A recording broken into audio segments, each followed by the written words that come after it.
Last spring, I buried a 5-gallon bucket's worth of kitchen scraps in the back corner of the kitchen garden. Coffee grounds, eggshells, vegetable peelings, onion skins, the tops of carrots, cores of apples, the spent rinds from a batch of preserved lemons. I dug a trench, about 12 inches deep, laid the material in, covered it with the soil I had removed, and walked away.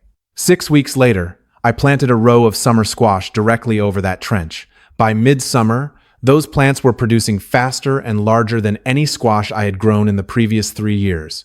The soil in that section of the garden, when I worked it in autumn, had a texture and a color the surrounding soil did not. Darker, looser, alive in a way you can feel before you can explain it. I have been burying kitchen scraps directly in the garden for 11 years now. The difference between the soil where I have done it and the soil where I have not is clearly visible to anyone who looks. The practice has a name: trench composting. But the name is almost beside the point, because what is happening underground when you bury kitchen scraps is not composting in the sense that most people mean when they say the word. It is something older and considerably more direct. The same process that has been feeding garden soil since long before anyone built a compost bin or wrote a book about soil amendment. I am going to show you what actually happens when organic material decomposes in the ground, which materials to bury and which to leave out, the technique that gets the best results with the least effort, and why the soil you build this way is different from the soil you build with a compost pile working above ground. Before I show you, let me say this plainly. If you want the full collection of the old homestead methods that were handed down in our family, from the garden and orchard to the pantry, cellar, and the everyday keeping of a house, I have gathered them into one simple ebook. You will find it in the description below. Now, let us get back to the topic. I am Levi Yoder.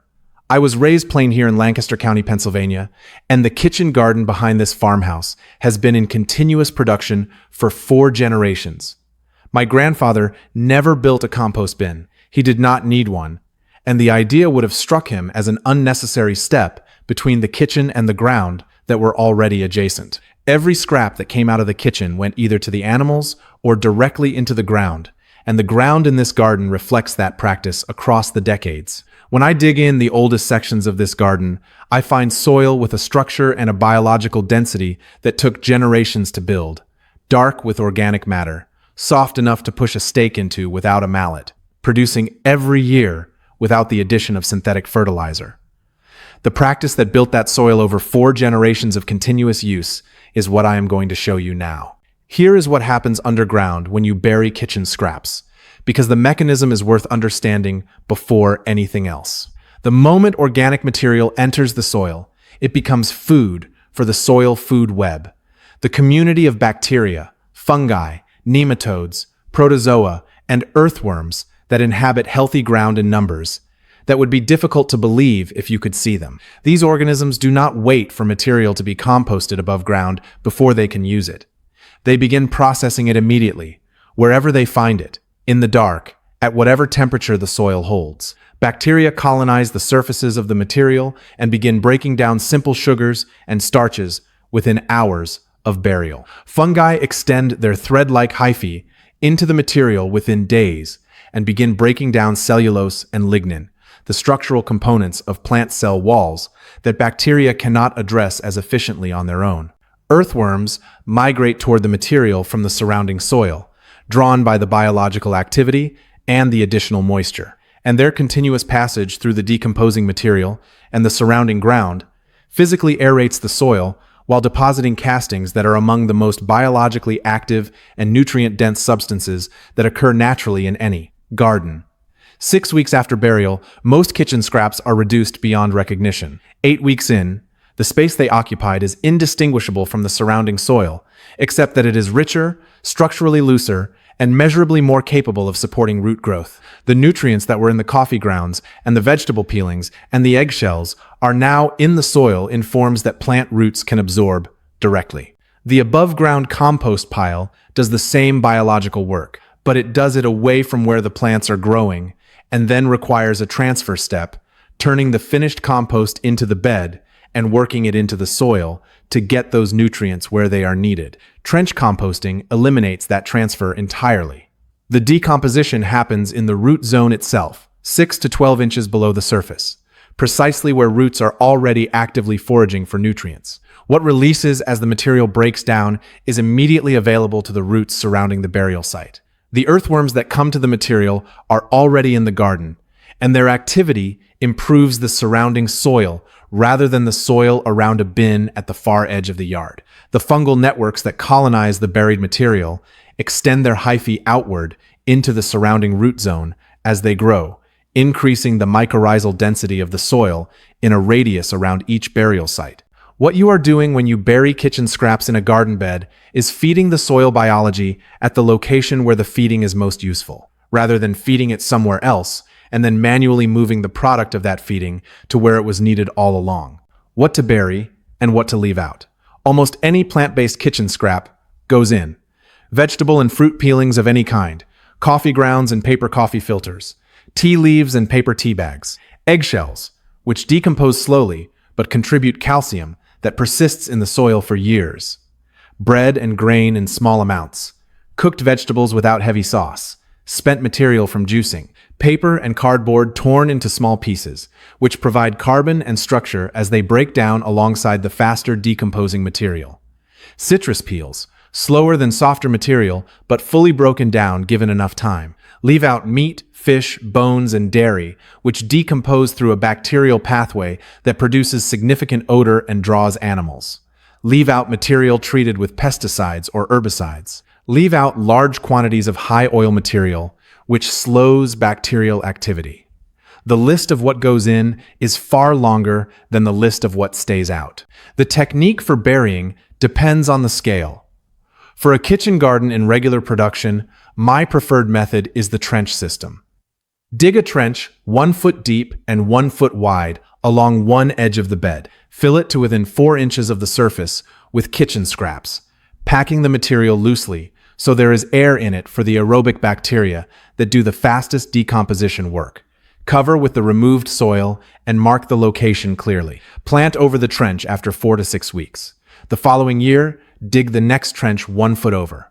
Work across the bed systematically over several years so that every section receives the treatment in rotation. My grandfather worked his kitchen garden in thirds 1/3, receiving fresh scraps each year, 1/3 growing over the previous year's burial, and 1/3 producing over what had been fully integrated 2 years before. Every section was improved. Nothing was wasted. For smaller quantities of material produced daily from the kitchen, the whole method works well. Dig a hole 6 to 8 inches deep, anywhere in the bed that is not currently occupied by active roots. Add a handful of scraps and cover with the removed soil. Move to a different location the next time. Over a full growing season, this spot treatment distributes organic matter across the whole bed rather than concentrating it all in one trench. The results that accumulate over years of consistent practice are what make this worth understanding as a long-term garden strategy rather than a single-season technique. A bag of purchased compost spread across a bed feeds the top few inches and washes downward slowly through rain and irrigation. It does real and useful work. A buried trench feeds the root zone directly, at the exact depth where feeder roots are most active, and creates a zone of enhanced biological activity that persists and expands outward through the fungal networks that colonize the decomposing material over weeks and months. The earthworm channels that form around each burial site remain open long after the material is fully broken down, improving drainage and aeration in an area significantly larger than the burial site itself. Soil built by years of direct burial has a biological density and a structural quality that no single season of purchased amendment can produce, because the biology takes years to establish its networks, and because the structural improvement comes from accumulated earthworm activity across many seasons, rather than from anything you can add in one afternoon. You can feel the difference in your hands within 2 to 3 years of starting this practice. After a decade, it is something else entirely. My grandfather did not think of what he did with kitchen scraps as a soil improvement program or as a practice with a name. He thought of it as closing the loop on what the kitchen produced, the same logic that governed everything in the keeping of that farm. The garden fed the kitchen through the growing season. The kitchen fed the garden through the rest of the year. Nothing that still had something to give, the soil left the property as waste. The apple cores and the carrot tops and the coffee grounds and the eggshells all went back into the ground because the ground was what had produced them in the first place, directly or one step removed, and returning them was not a practice he followed. It was a principle he held. There was no system, and no schedule, and no program.